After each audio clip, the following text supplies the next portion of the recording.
Ahoj, krásný den, já vás zdravím u nové epizody podcastu Lékařské fakulty v Plzni. Moje jméno je Terka a dnes jsem si poprvé za celou dobu pozvala 2 hosty současně a těmi jsou 2 skvělé ženy, doktorky, paní doktorka Alexandra Žitková, dobrý den. Dobrý den. A paní doktorka Tereza Petru, vítejte. Dobrý den. Já jsem moc ráda, že jste přijali moje pozvání. Naše epizoda se bude týkat především paliativní péče a pro někoho to může být úplně cizí termín, takže hned první otázka, co to vlastně je paliativní péče?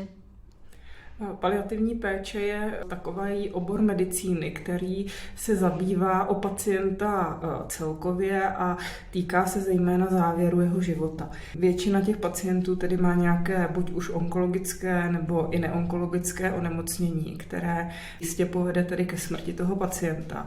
A cílem té paliativní péče je řešit nejenom symptomy toho pacienta, ale i jeho potřeby psychologické, spirituální, sociální. A je to vlastně taková komplexní péče, která provází zbytek života toho pacienta a cílem té péče je tomu pacientovi poskytnout kvalitní závěr života, ideálně tam, kde si to přeje. No ještě než se ponoříme do tohoto tématu, tak mohli byste se každá z vás nějak krátce představit a třeba nastínit, jak jste se vlastně dostali ke své práci, kterou teď aktuálně děláte? Já pokud mohu mluvit za sebe, tak já pracuji v medicíně už od roku 1990. Tomu studiu medicíny nebo medicíně se jako věnuju, protože jsem asi viděla vzor ve svých rodičích, kdy můj tatínek byl lékař, moje maminka byla zdravotní sestra a hlavně ten táta byl pro mě velkým vzorem. A já jsem nastoupila na ARO, ať jsem původně chtěla dělat jiný obor, rehabilitaci, na tom ARO jsem dodnes. A vlastně v tom běhu toho medicínského života se teď objevilo, jakoby dalo by se říct, nové odvětví medicíny, kterému se můžu věnovat ještě dál, a to je právě ta oblast paliativní medicíny. A nelitujete toho, že jste nakonec nezvolila tu rehabilitaci? Jsou chvíle, kdy toho lituju, protože to je obor, který mě vždycky zajímal a zajímá mě i dál. A myslím si, kdybych tu rehabilitaci dělala, že bych měla asi život možná určitě jiný, tedy a možná jednodušší, tak ale zase to ARO, to je takový adrenalin, že jsem ráda, že jsem vlastně nakonec řízením osudu nechtěně spadla tady do té oblasti medicíny. A vy? Jak jste to měla vy? Tak já si pamatuju, že mě strašně bavilo hrát si s tou doktorkou, co se dává těm dětem v mateřské školce. A už na střední školu jsem chtěla jít na zdrávku. Ale to si nějak úplně rodiče nepřáli, takže nakonec jsem šla na obchodní akademii. A teprve potom jsem se začala nějak víc věnovat zdravotnictví a vlastně to vzniklo už na základní škole přes Červený kříž, kdy byly různé soutěže mladý zdravotník a podobně. To mě strašně přitahovalo. Takže přes ten červený kříž jsem toho dělala hodně. A potom jsem šla na vyšší odbornou školu na záchranáře, no a potom na medicínu.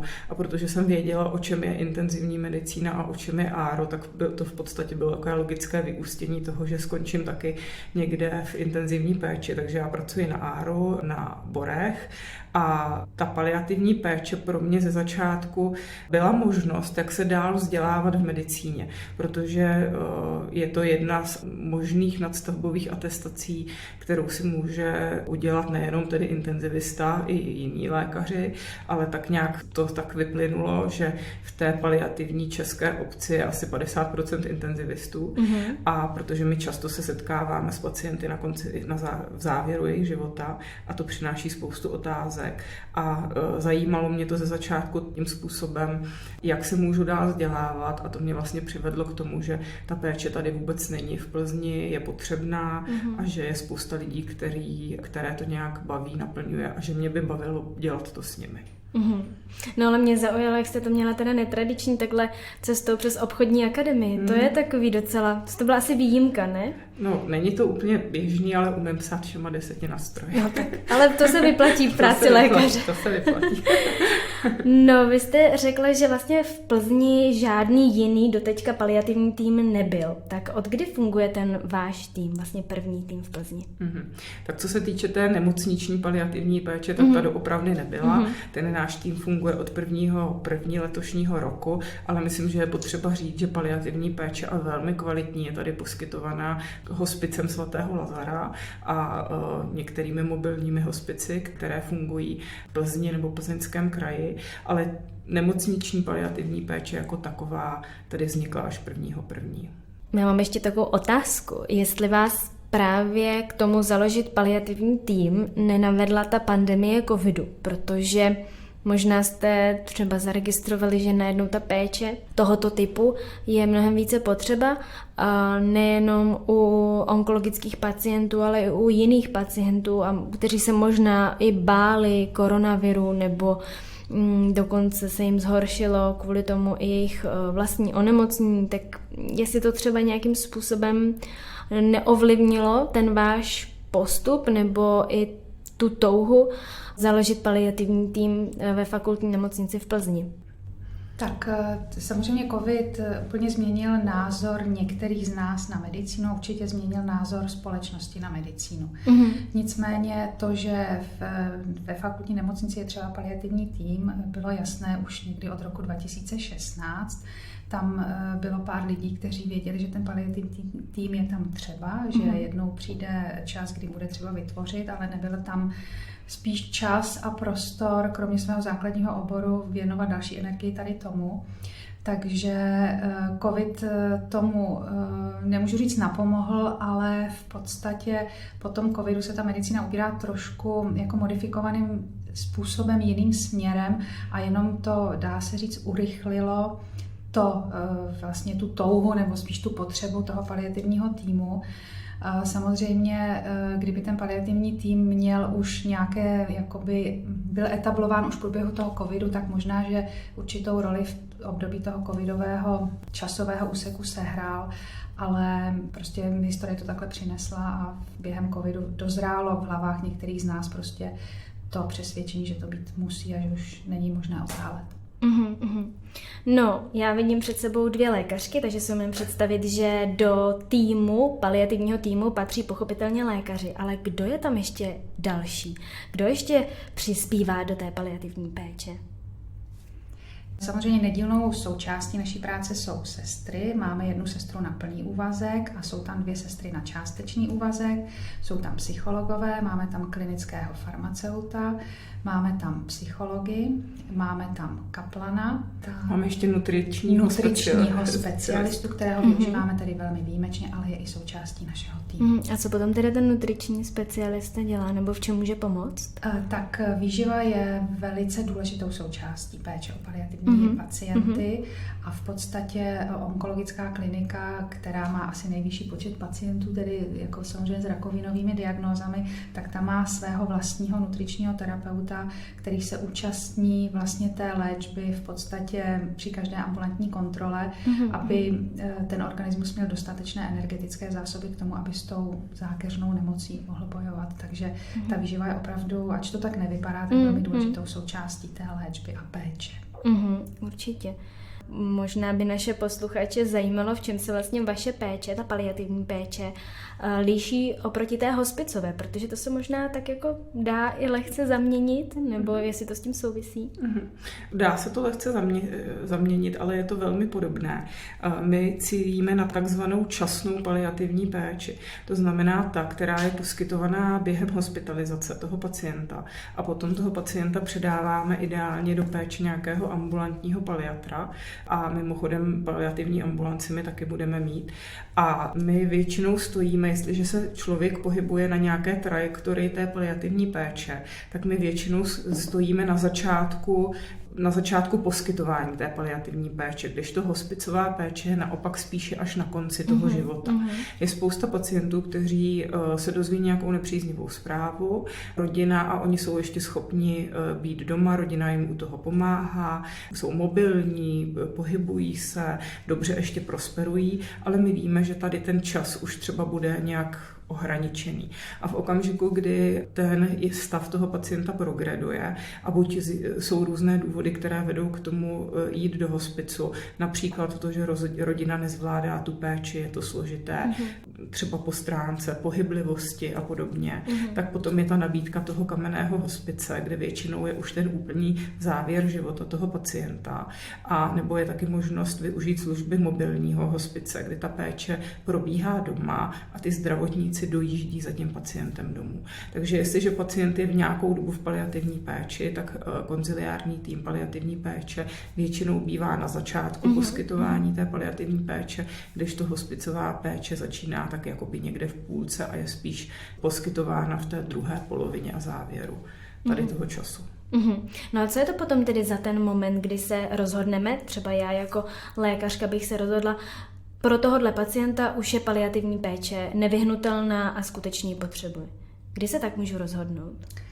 Tak to rozhodnutí je samozřejmě velmi obtížné a zvlášť pro studenta medicíny je to obtížně představitelné, protože my všichni, když bych se postavila do role studenta, tak já přece studuju medicínu proto, abych zachraňoval lidi a po zdravotní stránce, ale je třeba počítat s tím, že ne všechny pacienty dokážeme vyléčit a zachránit.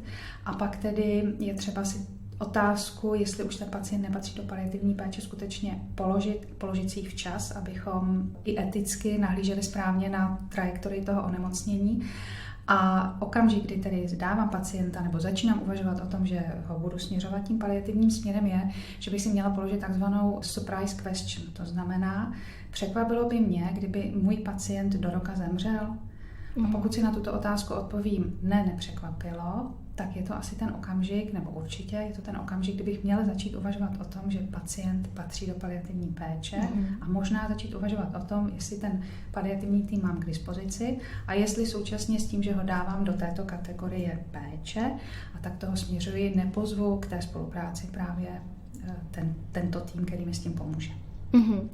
No, vy už jste to tady tak trošku načali a vlastně už jste mi možná i odpověděli na moji otázku, ale možná by bylo ještě dobré to shrnout. Jakým pacientům konkrétně se tedy paliativní péče může poskytovat? Tak může se poskytovat všem pacientům obecně, ale pokud se ptáte na ty nejčastější diagnózy, které my potkáváme, tak velkou skupinu samozřejmě hrají onkologická onemocnění, jakákoliv. Další velkou skupinou jsou pacienti v nějaké terminální fázi chronického srdečního selhání, pacienti s CHOPN, kteří taky už se blíží k závěru života. Velkou skupinou pacientů jsou pacienti s neurodegenerativními onemocnění. Většina populace běžně zná pojem ALS a podobné choroby, byť jich je tedy daleko víc, ale zrovna tohle je taky skupina lidí, kteří stonají dlouho, ale my už víme, že léčba neexistuje a řešíme potom jenom symptomy a jsou vhodní do paliativní péče. Ale máme tu i kategorie další, i vzácnějších chorob. Je poskytovaná paliativní péče i dětem v závěru života, bohužel i to se někdy děje, což tedy je péče, kterou my neposkytujeme, ale máme na to spřátelené lékaře, kteří se tímto zabývají. A co potom ty pacienty vlastně nejvíce trápí? Co řeší? S čím třeba za vámi chodí a jaké mají otázky? Já si myslím, že je to přísně individuální. Každého pacienta může trápit něco jiného, ať už je to v rámci jedné diagnózy nebo v rámci různých diagnóz. S čím ale bojujeme nejčastěji je velmi nízká informovanost těch pacientů o té jejich konkrétní chorobě a o tom výhledu, co je vlastně čeká.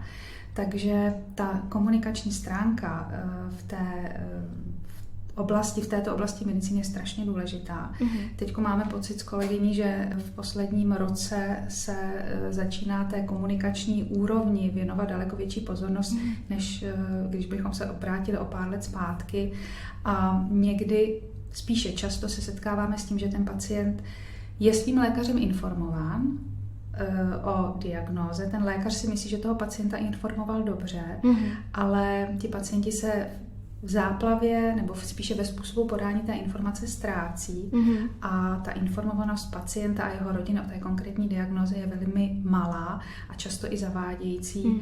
Takže i to byl jedním z těch důvodů, proč jsme se rozhodli tady tu část medicíny dělat, abychom zvedli úroveň nebo vůbec povědomí o tom, jak komunikovat s pacienty všeobecně, nejen v závěru života, protože to si myslíme, že je oblast, která je zapomínaná a doufáme, že se teda úroveň tady té komunikační dovednosti v krátké době zlepší. No a mě by potom ještě zajímalo, jak vlastně konkrétně vypadá vaše práce jakožto lékařů, jakou roli tam vlastně hrajete vy?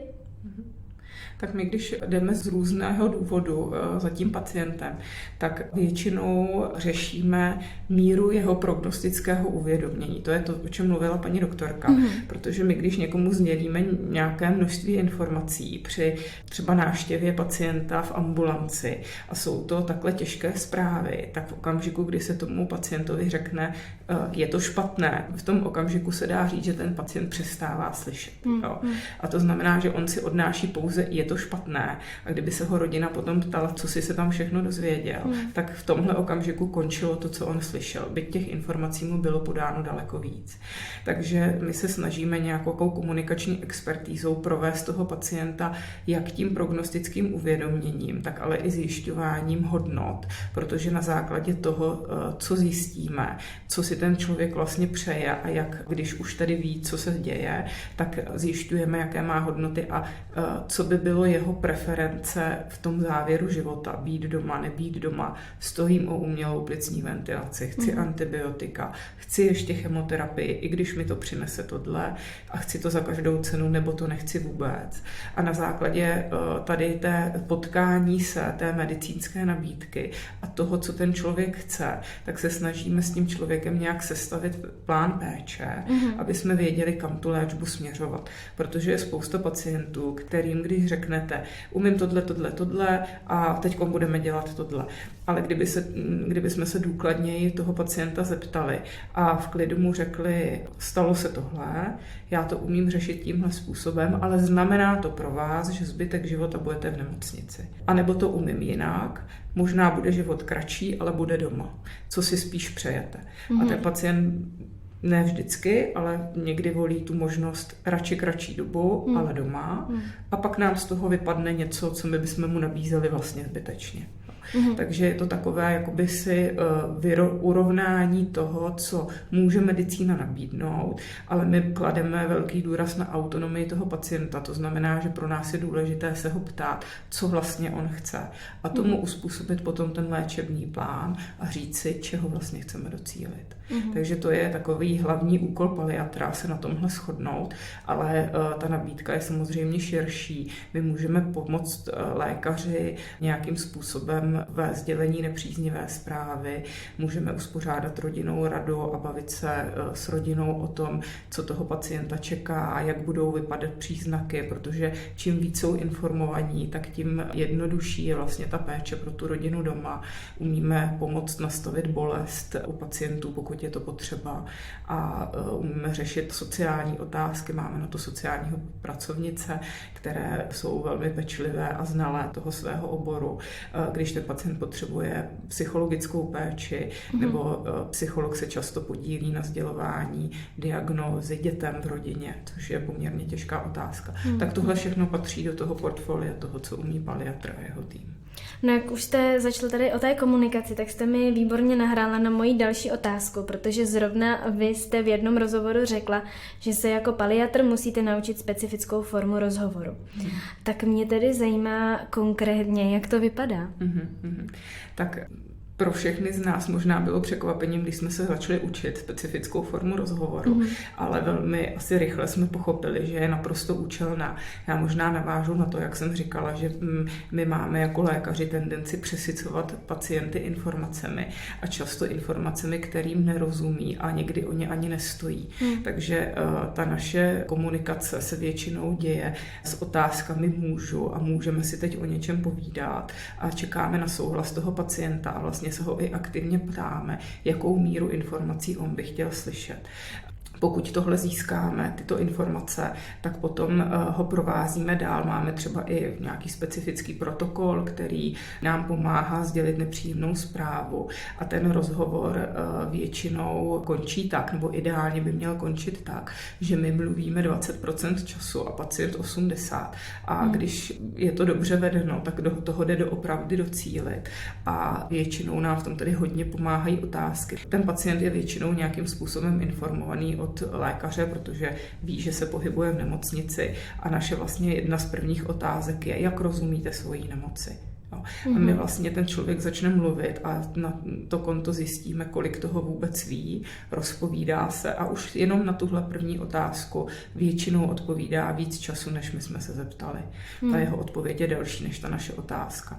Pak se ptáme dál, jestli chce nějak rozšířit ty informace, kdo je jeho osoba blízká, jaké jsou jeho hodnoty, co by si přál, kdyby. Jo.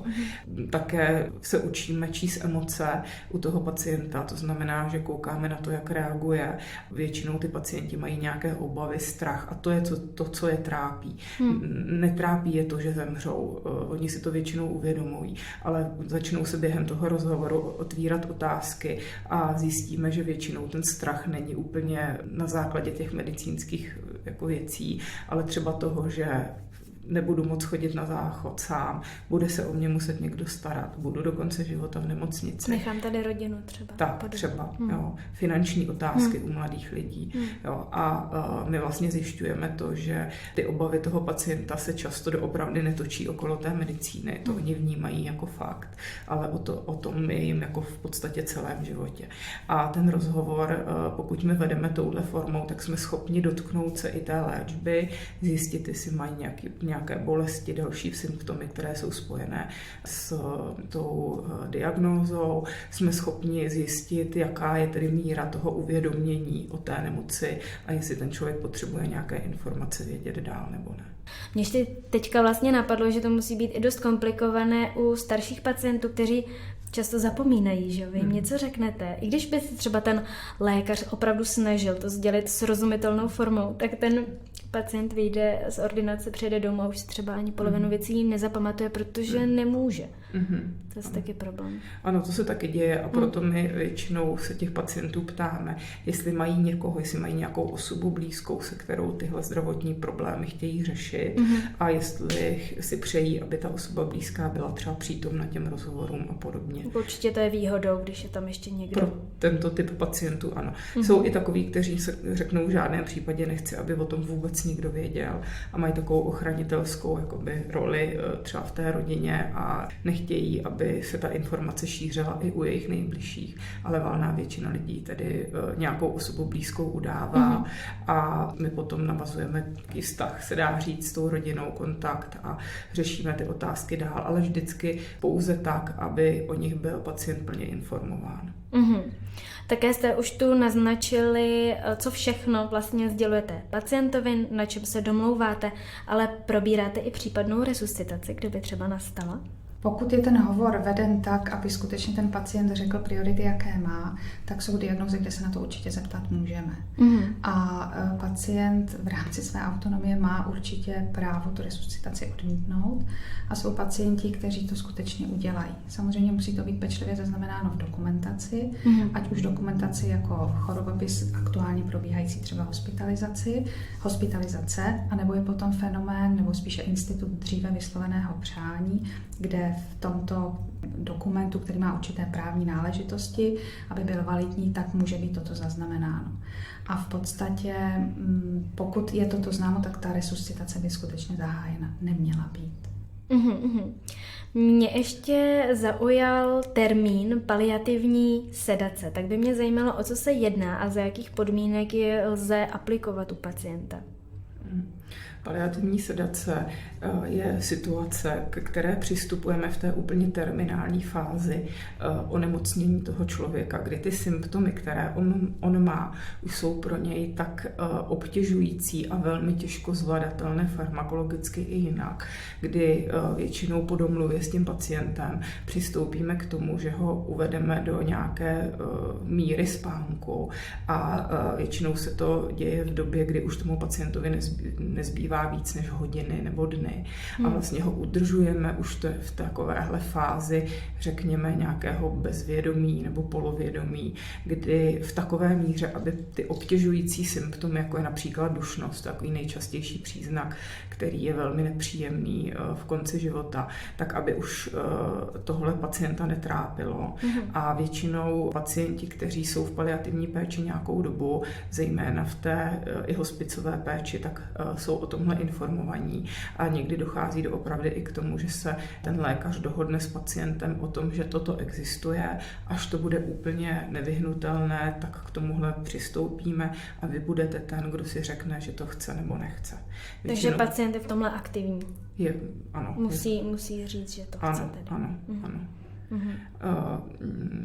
Většinou ty léky, které se používají, tak jsou nějaká sedativa typu benzodiazepinu a podobně, a když to pacient potřebuje, tak i opiáty. No, už to tady také načnuly rodiny a vlastně to, jak rodiny přistupují jednak k těm diagnózám a potom k celé péči o pacienta. Jak vlastně spolupracují pacienti a rodiny? Zažili jste třeba nějaké situace, kdy to bylo opravdu komplikované? Tak vztahy obecně jsou komplikované a v průběhu nemoci, ať už je to jakákoliv, ať už je to onkologická diagnóza nebo péče v závěru života, tak tam vyvstanou ty problémy, které jsou už v průběhu života těch pacientů a my to sledujeme a to je jediné, co s tím můžeme dělat, ale samozřejmě my to nevyřešíme. Jsou rodiny, které se tady v té těžké situaci semknou a pak je to samozřejmě s výhodou pro obě strany, samozřejmě v první řadě pro pacienta, ale i pro nás se potom lépe spolupracuje. Ale samozřejmě setkáváme se i s nefunkčními rodinami, kde navození nějakého vlastně kontinuálního procesu ve prospěch toho pacienta je potom o to náročnější. Ale když si teda pacient pro něco rozhodne, tak on má to poslední slovo. To je velice těžká otázka a na ní je ještě složitější odpověď. Samozřejmě záleží, jestli ten pacient je, jak se říká v právní hantýrce, kompetentní a zda je schopen vlastně rozhodovat o sobě, zda to není nějaká další diagnóza nebo respektive změna zdravotního stavu, která by toto vylučovala, ale pak samozřejmě je tam podle zákona další přesná hierarchie osob, která by rozhodovat měla. To znamená v první řadě samozřejmě pacient, pak pokud je tam dříve vyslovené přání, tak by se mělo toto respektovat, pak je to osoba určená pacientem a pak tam podle zákona jsou další osoby, to znamená manžel, manželka, registrovaný partner, pak jsou to rodiče, ku podivu, pak až jsou to děti a pak jsou to až další osoby blízké. Čili je tam přesná hierarchie, ten pacient je jako první a tady v tom seznamu lékař je až na konci toho seznamu. Jo? Takže jestliže dříve, a stále to v medicíně přetrvává, že lékař si do určité míry někde bere předprávo, že rozhodne o životě toho pacienta, tak vlastně by to tak nemělo být. A stává se potom, že třeba rodina vyloženě nesouhlasí s tím, jakým způsobem se pacient rozhodl a jde proti vám, jakožto lékaři? Nebo snaží se vás manipulovat třeba? Tak, manipulaci bychom si vždycky měli vyhnout, ať už ze strany rodiny, tak i ze strany nás zdravotníků.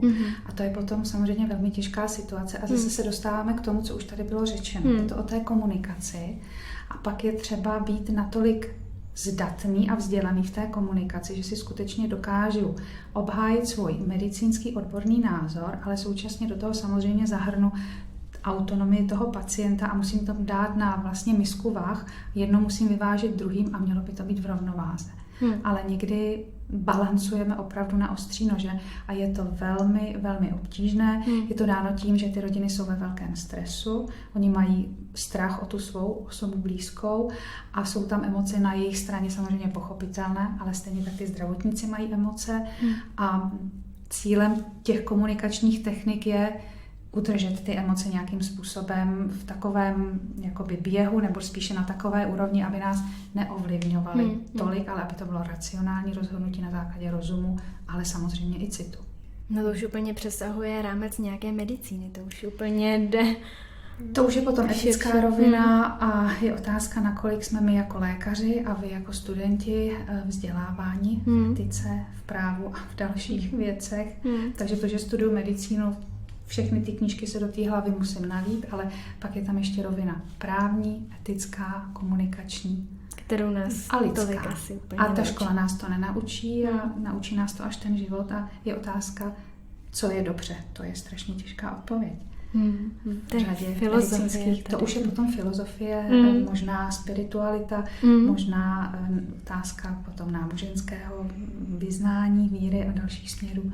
A to už se dostáváme někam úplně jinam. No, mě ještě zajímá jedna taková praktická otázka a to je vlastně financování této péče. Ve chvíli, kdy je to pacient, který má paliativní péči v nemocnici. My teď stojíme na takovém rozhraní toho, že se paliativní péče rozvíjí v nemocnicích. Paliativních týmů funguje okolo 30 v České republice a myslím si, že je to pro nás velmi nový obor, mladý v Čechách. A myslím si, že dojde k tomu, že se to financování bude ještě během následujících 10, 20, možná i více let významně měnit, protože se předpokládá, že stoupne ještě více potřeba paliativní péče, respektive ji začnou lékaři více využívat a proto bude kladen větší důraz na tento typ péče. V podstatě se hodně říká teď, že už medicína 21. století se nedá dělat bez paliativní péče.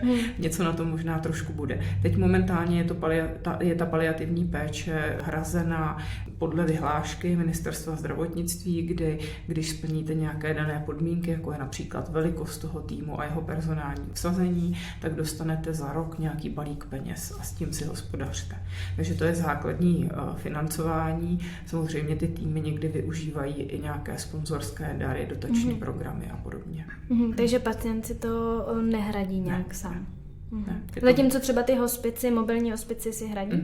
Tam už je trošku rozdíl, jak mobilní, tak i kamenný hospic je služba částečně spoplatněná, to znamená, že se platí nějaký poplatek na jeden den a je to vlastně příspěvek na ošetřování, na péči o toho nemocného, nebo spíš za to, že tam jako leží a podobně. Jo.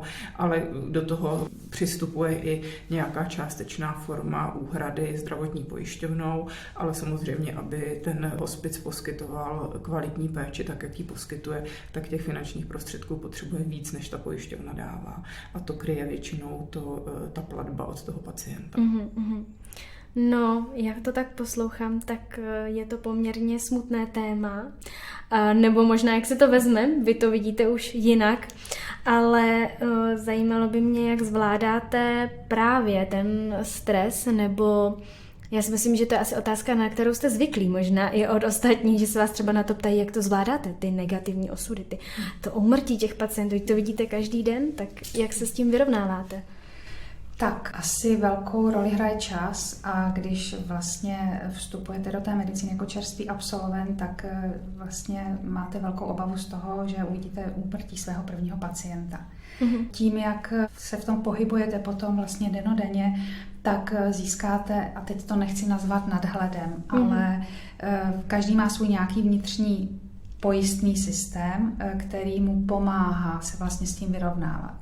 Někdo maluje obrazy, někdo sportuje, někdo zpívá, někdo holduje alkoholu, ale každý má prostě nějakou svou vnitřní pojistku.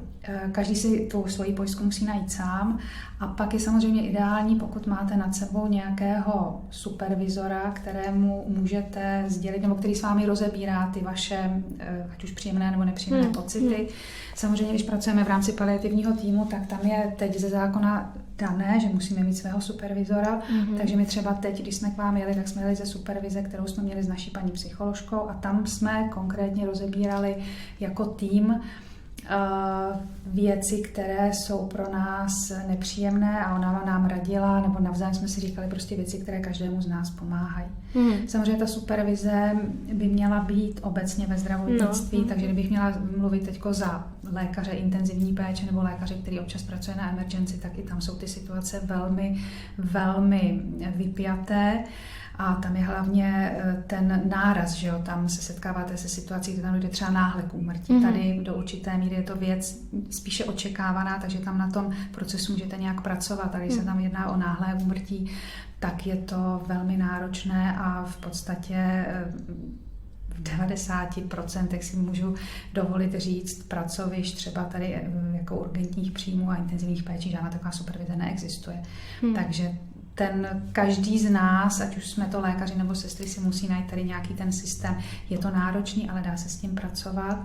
A ta paliativní medicína, když to vidíte poprvé, tak si řeknete, ono je to o smrti, ale ono to není o smrti. Ono je to právě o tom, že nabídnout tomu člověku, který je v závěru svého života, aby tu část, kterou tady ještě na tom světě stráví, tak aby byla hezká. No ještě mě teďka takhle napadlo, že vlastně během covidu mám pocit, že i v spoustě nemocnicích něco jako supervize pro lékaře nebo pracovníky obecně fungovalo. Já vím, že třeba nám to říkal právě doktor Martin Straka, který tady byl nedávno, nebo myslím, že to možná říkal i v jiných rozhovorech, že v Sokolově měli normálně na těch odděleních psychologa, který byl pro ty lékaře tam, pro ty zdravotníky, mohl s nimi právě probírat ty emoce a to, co je vlastně tíží. Ale vlastně taky nevím, jestli jako se v tom třeba pokračuje. Ta nabídka ze strany fakultní nemocnice nějaké psychologické péče pro lékaře taky byla. Na druhou stránku je potřeba říct, že nebyla téměř využívaná. Jo. Nebyl zájem o to. Myslím, že nebyl zájem, protože nás to nikdo neučil. Někdo to bere i jako možná osobní prohru, to, že něco takového potřebuje. A český lékař na to není vůbec zvyklý. Takže já si myslím, že věc je to velmi potřebná. A na druhou stránku její prosazení do medicíny a uvědomění si i těch jednotlivých lékařů, že to pro ně může mít nějaký přínos, je běh na dlouhou trať, podle mě. No a jak se vyrovnáváte tedy vy? Konkrétně třeba s touhle složkou medicíny. Celou dobu říkala, co na to odpovím. A je to tady. Jestli mě něco napadne. Já souhlasím přesně s tím, co říká paní doktorka. Každý si nějaký ten mechanismus najde, ale trošku se ztotožňuji i s názorem Kateřiny Rusínové, která, možná jste viděli film Jednotka paliativního života. Jednotka intenzivního života, kde se jí nějaká studentka přesně ptá na to podobné a ona tam říká něco ve smyslu, ale to je přece moje práce, proč já bych se tady z toho měla hroutit? Já jsem tu expert na to, že umím lidi léčit, že jim mám říkat pravdu, že je mám informovat o tom, co se děje a co bude. A já to tak trošku vnímám taky tímto způsobem, že všichni máme nějaké kompenzační mechanismy, ať se děje něco v rodině, v práci a využíváme je, ale vnímám to tak, že to je doopravdy naše práce a pokud ji děláme dobře, tak do toho patří i to, že komunikujeme s lidmi a přináší to někdy složitá témata. Ale na druhou stránku nám to přináší i radost. Já hrozně vnímám tu složku té radosti v té paliativní péči, protože většinou na začátku stojí pacient a otevře se nějaké velmi těžké téma, například to, že zůstává dítě v rodině, o kterého se ale vůbec nemá kdo postarat, což se nám taky stalo. A byť teda se to skončilo tak, že to dítě šlo do pěstounské péče, tak to ale v tu chvíli byla nejlepší možná varianta, která pro to dítě dopadla. Jo, takže a to se otevíraly daleko horší varianty toho, že to dítě zůstane v dětském domově a podobně.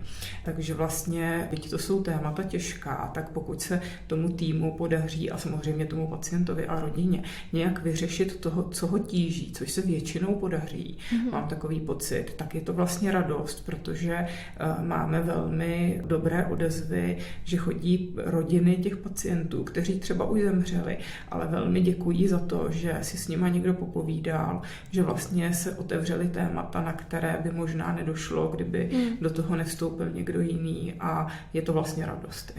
Možná je to právě i o tom, jak jste říkala, že mezi lidmi není úplně automatické vyhledávat psychologii a tímhletím možná se právě otevřou ty témata, které oni by je neřešili, že s psychologem, protože by ani nikam nešli to řešit. Ano.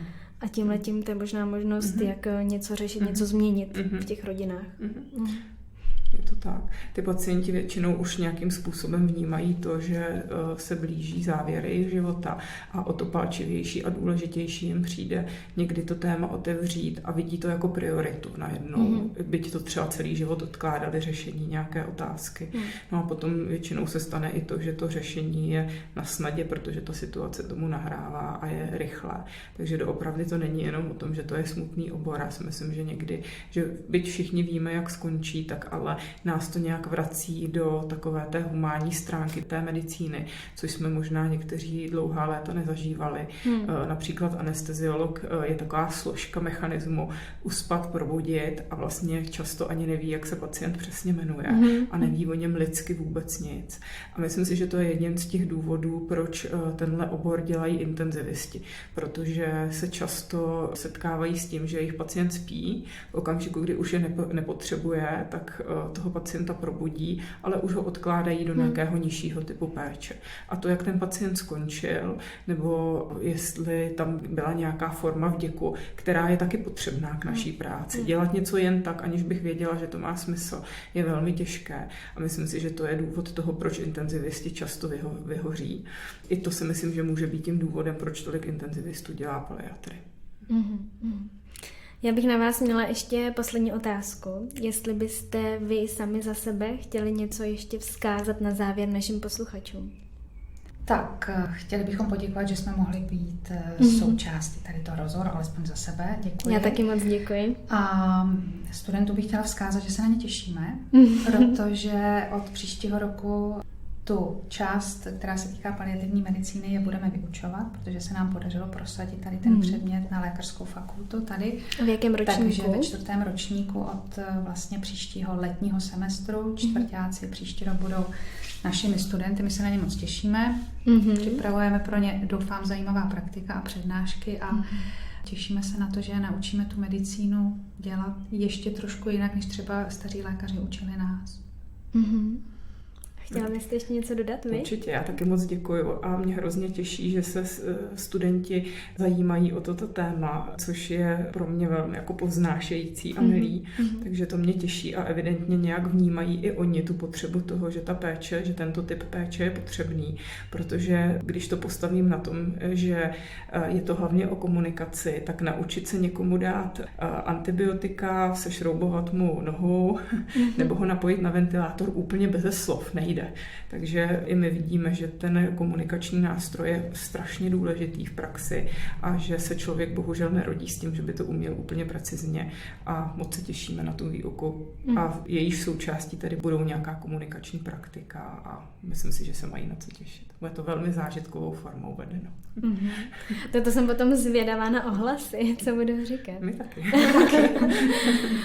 Já bych vám moc chtěla poděkovat, že jste přijali moje pozvání. Otevřeli jsme tady téma, o kterém se moc nemluví ve společnosti, možná jsme i trošku destigmatizovali některá témata. Já vám přeji mnoho úspěchů nadále, i když už jste obě velmi úspěšné, tak ať pokračujete tím správným směrem.